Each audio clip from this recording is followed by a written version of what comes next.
I stood there, under the white lights of the resort lobby, watching my wife laugh with her friends across the marble floor like I didn't even exist. We were supposed to be on a vacation together. Our first getaway in over 2 years. She begged for it, said she needed time away with people who make her feel alive. I paid for most of it. But now I stood there, suitcase in hand, while they sipped champagne and whispered behind manicured nails. And that's when she said it, loud enough for the entire lobby to hear. "Oh, I didn't book a room for you, babe. I thought you'd stay somewhere else. This part's for the elites. We're the only important people here." Her friend, Madison, chuckled and added, "Yeah, we didn't want guy energy messing with the vibe." They all laughed like mean high school girls, eyes flashing, perfectly tanned arms brushing my wife's as they clinked their glasses. I looked straight at Emily, my wife of 6 years, and all I saw was a stranger in designer heels. Not the woman who once cried watching old Pixar movies with me. Not the woman who used to sneak midnight burgers when she was pregnant with our daughter. She just smirked. No guilt. No shame. No explanation. So I dropped my bag. "Then I'll leave," I said calmly, as my heart started to fracture in slow motion. Good luck being important without a damn soul left who actually gives a F asterisk about you. And I walked out. No yelling. No begging. Just a hollow silence in the lobby as my footsteps faded. I ignored their calls. I let the texts pile up. "Emily, where'd you go?" Madison, "OMG, you're being dramatic." Emily, "Come back. We were just kidding." Emily, "Stop ignoring me." Emily, "If you're trying to ruin this trip, you won't win." Emily, "Do not make a scene." But they didn't stop me. No one did. I walked until the resort disappeared behind the palm trees. Found a cheap beach shack 2 miles down the coast, paid cash, and sat there in the dark staring at the ocean, alone. Humiliated. And I thought that was the worst of it. I thought the disrespect, the public embarrassment, the cold-blooded cruelty of pretending I didn't matter anymore. That was rock bottom. But I hadn't even reached the first step down. Because 3 hours later, something unthinkable happened. I went back. Not for her. Not to beg. But because I left my wallet in my bag. The same bag I dropped like dead weight in the resort lobby. When I walked through the glass doors again, the concierge raised an eyebrow. He didn't stop me. No one did. The lobby was empty now, dimly lit. So I took the elevator to the floor Emily and her elites were staying on. Quiet. Polished floors. Ocean views. Nothing felt real. My bag was still there, propped against a plush chair near their suite. I grabbed it, zipped it open, found the wallet. But then, I heard it. Laughter. Not just hers. A man's voice. Low. Confident. Too close. "You've really been starving for it, haven't you?" And then her voice. "God, you have no idea. He bores me to death. You, though, you know how to touch a woman." I didn't breathe. I followed the sound to a cracked door. Inside, candles flickered. Music played. Clothes on the floor. My wife, my Emily, was wrapped in a towel, straddling some guy I'd never seen before on the edge of the bed. He kissed her shoulder. She tilted her head back, moaning like she was in some cheap movie. I stood frozen, watching, listening. "He's such AF asterisk ing loser. Asterisk asterisk," she whispered. "Can't believe I'm still married to that walking disappointment." He laughed. She bit his lip. And I died inside. This wasn't about a room, or even about the trip. This had been going on for a long time. I backed away, bag in hand, my ears burning, my vision pulsing. I didn't confront her. Not yet. Because I wanted her to think she got away with it. Because the best revenge is knowing more than the other person thinks you do. And Emily? She had no idea what was coming next. I walked back to that shack on the beach in complete silence. No music. No calls. No tears. The door creaked as I stepped inside, and I sat down on the edge of the bed, staring at the faded wood of the floorboards like they might offer some explanation. My fingers were clenched so tight around the wallet, the leather had bent. She wasn't just cheating.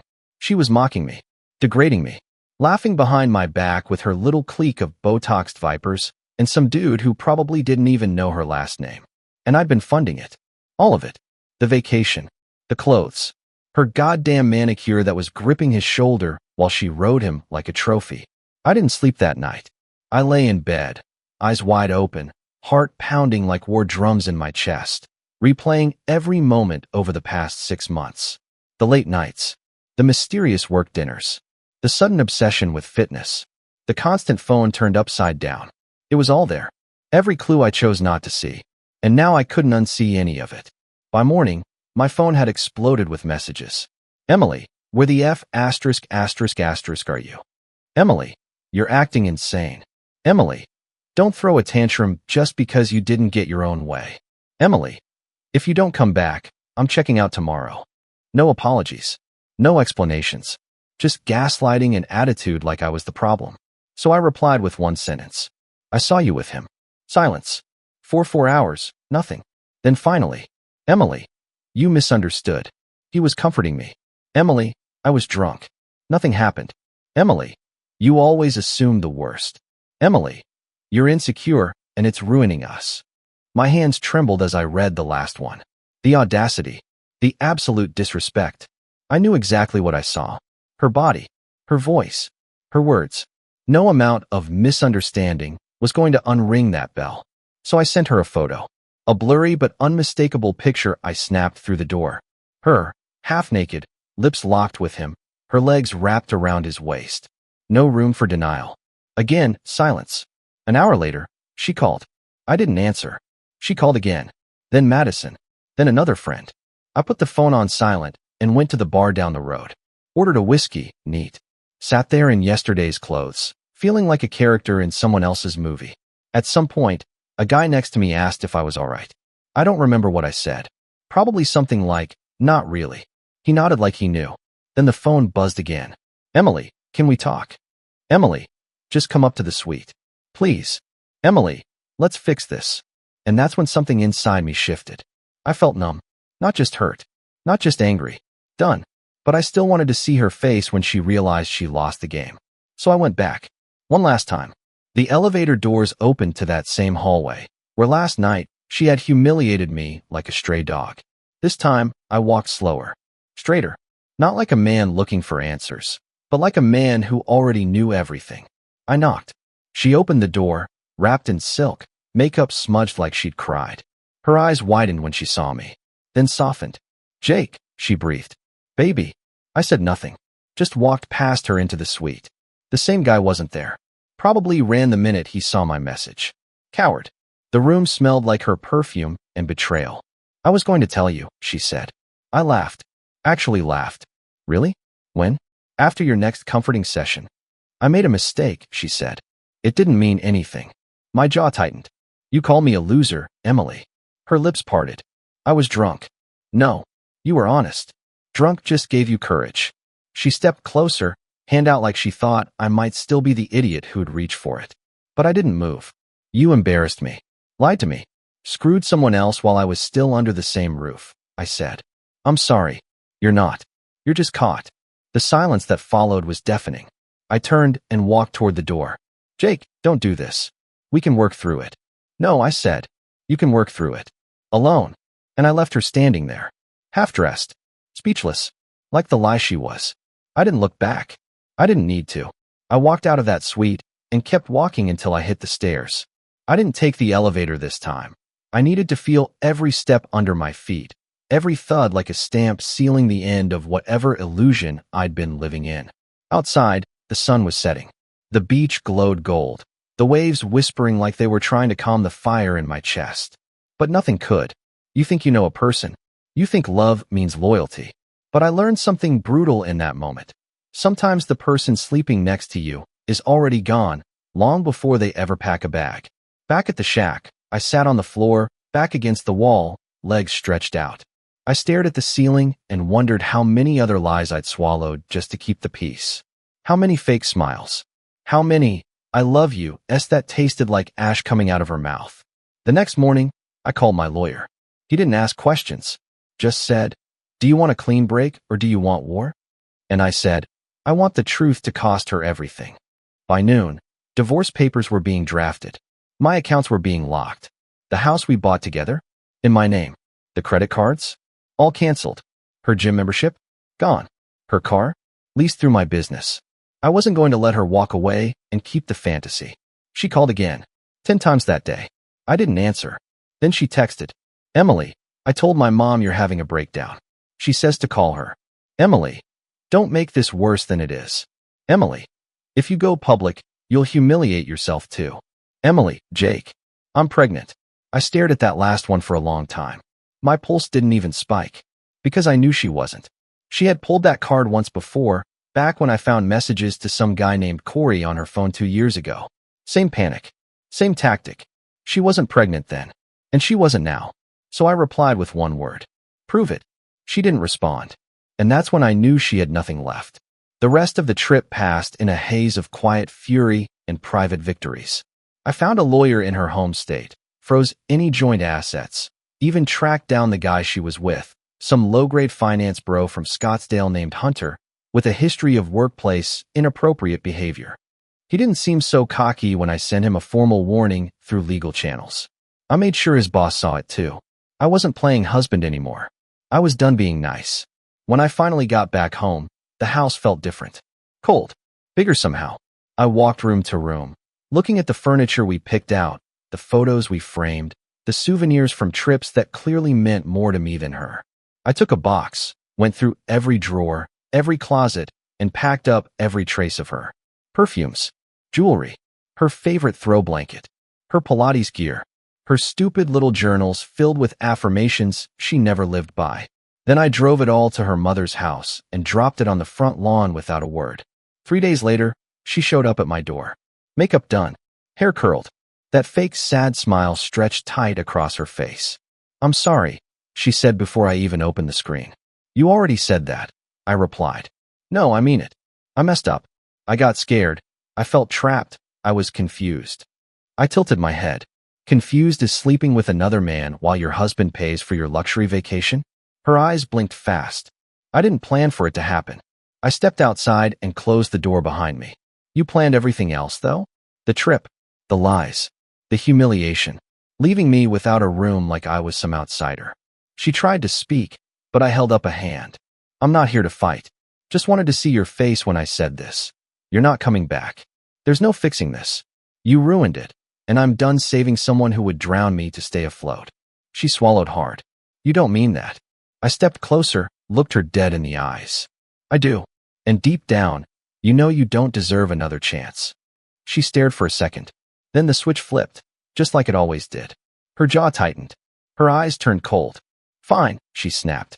Good luck finding someone who'll tolerate you. I smiled. Wouldn't want someone who could. Then I went back inside and locked the door. A week passed. Not a single call from her. No texts. No tearful voicemails this time. She'd gone silent, but not because she understood. No, she was regrouping. Calculating. That's how Emily worked. She didn't feel remorse. She felt inconvenience. I thought I'd be more broken by then. Thought I'd be pacing the halls, checking my phone, replaying old memories like some pathetic fool in a breakup movie. But the truth? I felt lighter. Like I'd been holding my breath for years and finally exhaled. Of course, there were moments, flashes, where the past hit like a punch to the gut. The way she used to curl up beside me when she was cold. The dumb inside jokes we had. The way she used to whisper goodnight like it was a ritual. But then I'd remember her in that suite. Towel sliding down her thigh. That smug smirk when she said I didn't have a room. The way her voice dripped with venom when she called me a loser. That image never left me. It burned everything else clean. Then came the moment I knew I had to bury it all for good. I got a call from her father. I hadn't spoken to him in over a year. We were never close. He always had this smug distance, like I wasn't good enough for his daughter, but too useful to ignore. He opened with small talk, like this was just another Tuesday. Then he dropped it. I heard about the divorce. I said nothing. She's upset. Maybe more than she's letting on. I waited. Let him hang in the silence he clearly wasn't used to. She told us her side. I figured I'd ask if there's any chance. I cut him off. She slept with another man. Mocked me. Lied to me. Publicly humiliated me. Then told me I misunderstood. Silence. He said after a pause. She didn't mention that. Of course she didn't. But she made sure to tell everyone I abandoned her, didn't she? He didn't answer, which meant yes. I laughed quietly. Let her spin her story. I'm done correcting people's perception. I know the truth. He tried to backtrack, suggested we all sit down and talk it through, like adults. I ended the call without another word. Later that night, I got an email. From her. No subject line. No greeting. Just one sentence. You'll regret this when you're old and alone. I stared at it for a long time. Then I clicked reply and typed, "No, I'll regret staying with someone who made me feel alone while I was still young." And I hit send. The next day, I went to the office and told my business partner everything. Not the personal stuff. I kept that close, but just enough to explain why I'd be taking some time off. He looked at me, nodded once, then handed me an envelope. Inside were 2 first-class tickets to Italy. Rome. Go. Clear your head. One of M's open. Take someone. Or don't. I didn't ask why. I didn't need to. That's what real friends do. They show up with silence, not sympathy. So I packed a bag. Just mine. No one else's crap. No lipsticks. No passive-aggressive notes stuck to the bathroom mirror. Just me. And on the flight, somewhere above the clouds, I finally allowed myself to breathe without the weight of her expectations, her criticism, her betrayal. I didn't know who I'd be on the other side of this, but I sure as hell knew who I wasn't anymore. I wasn't the man standing in a resort lobby, watching his wife humiliate him in front of her friends. I wasn't the husband being gaslit into believing he was crazy. I wasn't the idiot believing love could survive disrespect. I was free, and for the first time in a long time, I wasn't afraid to be alone. Rome was loud, alive, and unapologetically chaotic. It was exactly what I needed. I wandered the streets without any destination, just following wherever my feet took me. Cobblestones under my shoes, strangers brushing past me, laughter echoing through alleys. Nobody knew me here. Nobody cared about my story, or the woman who stabbed a marriage in the back with a perfect smile and a fake laugh. And that was perfect. The first night, I sat alone at a cafe near the Tiber River. A small table, a bottle of wine, a plate of carbonara. The waiter asked if I was waiting for someone. I shook my head and said, "No, I used to wait for someone. I'm done with that." He gave me a look like he understood too well. Across the street, a couple kissed like they were trying to erase the world. I didn't flinch. I didn't look away. I let myself feel the sting and move through it. That used to be me and Emily, before she became a stranger with my last name. The next day, I visited a small gallery. Art was never really my thing, but there was a painting that stopped me in my tracks. A single figure in a burning field. Alone, not running, just standing tall in the flames. Watching everything fall around him, but not trying to save it. I stood there for maybe 30 minutes, staring at it. And I realized that was me. I didn't save the marriage. I didn't fix her. I didn't put out the fire. I let it all burn. And maybe that was the only way something real could grow again. Later that night, I got another email. Emily again. Subject: "You think you're better than me now?" I didn't respond. I didn't even read the rest. Just dragged it to trash and blocked her address. She'd tried guilt. She'd tried anger. She'd tried manipulation. Now she was trying projection. But the funny part? I wasn't trying to be better than her. I was better. Not out of pride. Out of survival. While she played games with people's hearts and told lies between cocktails, I was learning how to be a whole person again. A person who didn't need validation from someone who couldn't even remember who I really was. A few days later, I met someone. Not like that. Nothing romantic. Her name was Riley, a travel photographer from Austin. She asked if she could share my table at a crowded cafe. We started talking, laughing, trading stories about life and failed plans and places we still wanted to see. She didn't ask about my past, and I didn't offer it. We were just two strangers, existing in the same moment. Before she left, she said, "You've got a storm in your eyes, but you're still standing. That's rare." I didn't know how to respond, so I just smiled. After she walked away, I realized I hadn't thought about Emily for hours. And it felt good, really good. On my last night in Rome, I stood on a rooftop overlooking the city. Lights flickered, distant music drifted through the air, and for the first time in what felt like forever, I didn't feel hollow. I didn't feel like I was missing anything. Because the truth is, I didn't lose a wife. I shed dead weight. A woman who would rather impress her friends than stand beside her husband. A woman who laughed while she watched me walk out of a lobby, thinking I'd crawl back. She mistook my kindness for weakness. But she forgot. Every calm man has a line. She crossed mine. And now? Now I get to build something new. Something that isn't built on lies, or manipulation, or public humiliation dressed up as a joke. Something real. And Emily? She'll spend the rest of her life wondering how she lost a man who would have done anything for her. While I spend the rest of mine making sure I never settle for less again. The plane ride home was quiet. I didn't watch a movie. I didn't read. I just stared out the window, watching clouds drift by like slow-moving ghosts, and let the silence do what it needed to. The man who boarded that flight wasn't the same one who left. Something fundamental had shifted. I wasn't chasing closure anymore. I wasn't holding on to what-ifs or wondering what I could have done differently. I'd done my part. I'd shown up. I'd loved hard. I believed in us even when she didn't. That was more than enough. When I landed, my phone was full of voicemails from mutual friends. Some had just found out. Some were checking in. Others offering the kind of fake concern that hides curiosity. The tone was always the same. We didn't know she'd go that far. We thought you guys were solid. She never said a word about being unhappy. Of course she didn't. She was too busy playing the role. And I was her prop. I replied to exactly no one. I had my own life to build now. Over the next few weeks, I cut ties like a surgeon with a scalpel. Her favorite restaurants? Gone from my list. The Spotify playlists we made together? Deleted. Photos?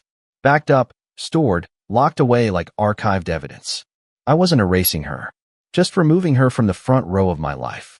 She didn't deserve that view anymore. Then, one evening, I got a letter. A real one. Not an email. Not a text. Handwritten. No return address. Just my name. It was from her. I knew her handwriting like my own. Slanted letters. Too much pressure on the loops. I almost didn't open it. But curiosity isn't always a choice. Inside was a single page. No apology. No real emotion. Just this. I never meant for it to go that far. I was angry and stupid, and I wanted to feel powerful. I thought you'd come crawling back and prove how much I mattered. I didn't expect you to walk away and actually stay gone. I guess I never understood the kind of man I married until I lost him. No signature. No love. Just her usual drama, wrapped in a bow of half-truths. She wanted me to feel guilty.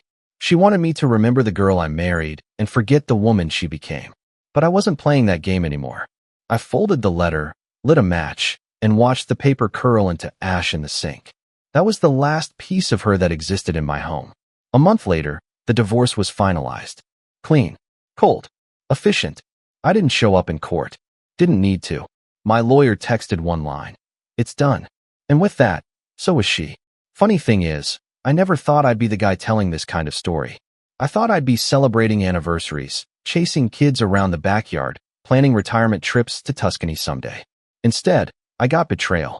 Public humiliation. Lies dressed up as laughter. But I also got something else. Clarity. The kind you only get when everything burns to the ground and you realize you're still standing. If you're reading this and you're where I was, questioning, doubting, shrinking yourself to hold something broken together, listen to me. Walk away. Not for revenge. Not to prove anything. Walk away because peace is better than being loved by someone who doesn't respect you. Because loyalty means nothing from a liar. Because your dignity is not a negotiation. And if she's anything like Emily, she'll come back eventually. They always do. But by then, you'll already be gone. Not just physically, emotionally, mentally, soul deep gone. And she'll finally realize. She never left a man who was weak. She lost a man who was too strong to let himself be treated like garbage. That's the kind of pain they carry forever. And you? You'll carry freedom. I started running again. Not to escape anything. I wasn't running from the memories anymore. I was running because I could breathe again. Because my legs needed to move the way my life had started moving. Forward. Fast. Determined. No looking back. Every morning before sunrise, I'd hit the pavement, headphones in, world still asleep. The city felt different in those hours. Honest, stripped down. Like it wasn't pretending to be something it wasn't. Exactly how I wanted to live now. One morning, about 6 weeks after the divorce, I passed by a little coffee shop I hadn't noticed before. Tired, sweat on my shirt, I stopped in. No line, just a barista with a crooked smile and sleepy eyes. She looked up at me and said, "You look like a man who's finally starting over." I blinked. What gave it away? I asked. She shrugged. "You're running with anger, not fear. That's step 2. I asked her what step 3 was. She smiled. Running because you love yourself again. I came back the next day. And the day after that. Eventually, I stopped just getting coffee. I started writing again. Nothing fancy. Just thoughts, moments, things I hadn't said out loud. Pages filled with old pain, new clarity, and brutal truths I once avoided. Like how I ignored the first signs. How I excused her coldness because I didn't want to seem insecure. How I believed her when she said I was too needy, when all I wanted was the same love I gave her. But I also wrote about how good it felt to reclaim my space, my voice, my mind, how peaceful it was to wake up and not brace myself for emotional landmines. Then, one night, I bumped into a couple we used to hang out with, Brett and Tessa. We hadn't spoken in months, not since the divorce news broke through our circle like a live wire. They were polite, too polite. "How are you holding up?" Tessa asked, her tone soft, loaded. "Better than I expected," I said. "Worse than I deserved." Brett gave me a firm nod. "We didn't know the half of it, man. She's got a real talent for rewriting history." I raised an eyebrow. "She talking?" He sighed. "She told people you abandoned her, that you were cold, controlling." I laughed once sharp. "Of course she did. But here's the thing. I didn't feel angry anymore. Because lies only matter when you still want people to believe in you. And I didn't need anyone's approval now. The truth was mine, and it was enough." Later that week, I got one final message. It came through a mutual friend, someone I hadn't heard from in ages. He forwarded a screenshot. It was Emily's Instagram story. A photo of her, standing alone on a beach, holding a glass of wine. Caption: "Sometimes you don't realize what you had until it's gone." And beneath that, the song playing in the background, some sappy, regret-filled tune about second chances and lost love. It should have hit me. Should have twisted something inside. But it didn't. All I felt was distance. Not just physical, but emotional. Spiritual. Like I was looking through a telescope at a version of my past that couldn't touch me anymore. She was still performing. Still trying to dress up her guilt in poetry and filters. But me? I wasn't her audience anymore. I was done being a character in her show. The real story, the one that mattered, was happening offstage. And it was mine. A few months later, I sold the house. The one we picked out together. The one with the white shutters and the porch swing she never used.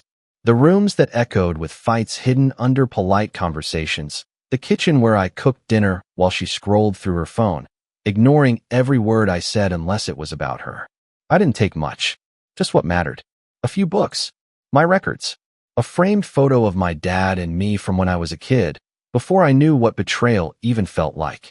Before I believed that love meant surrendering your spine to keep someone happy. I moved into a smaller place. Cleaner. Simpler. Mine. And for the first time in years, I felt at peace. One night, I stood on my new balcony, watching the city breathe beneath me. No screaming matches. No cold shoulders. No guilt for being too much or not enough. Just air. And in that stillness, something hit me I hadn't let myself believe until then. I survived her. The lies, the gaslighting, the humiliation, the affair, all of it. And I didn't just survive. I came out sharper. Stronger. Whole. She thought she broke me. She thought leaving me without a room was a power move. Letting her friends mock me, saying I wasn't elite enough, was her little rebellion. Sleeping with another man was supposed to remind her she could still get attention. But in the end, all she did was set me free. I stopped wondering if she missed me. I stopped hoping she'd change. Because the truth is, I don't care who she becomes now. I care who I became. A man who doesn't beg for love. A man who sees red flags before they wrap themselves around his throat. A man who walks away when he's disrespected, not out of pride, but because self-respect isn't a luxury. It's a necessity. And if I could say one thing to anyone going through the same hell I did, it's this. You don't need her to say sorry. You don't need closure. You don't need them to see your worth. You just need to walk away and keep walking. The right people won't need to be convinced to love you. And the wrong ones? Let them watch you heal from the sidelines they pushed you to. Because there's something beautiful in being broken and building yourself back without them. That's the kind of strength they'll never understand.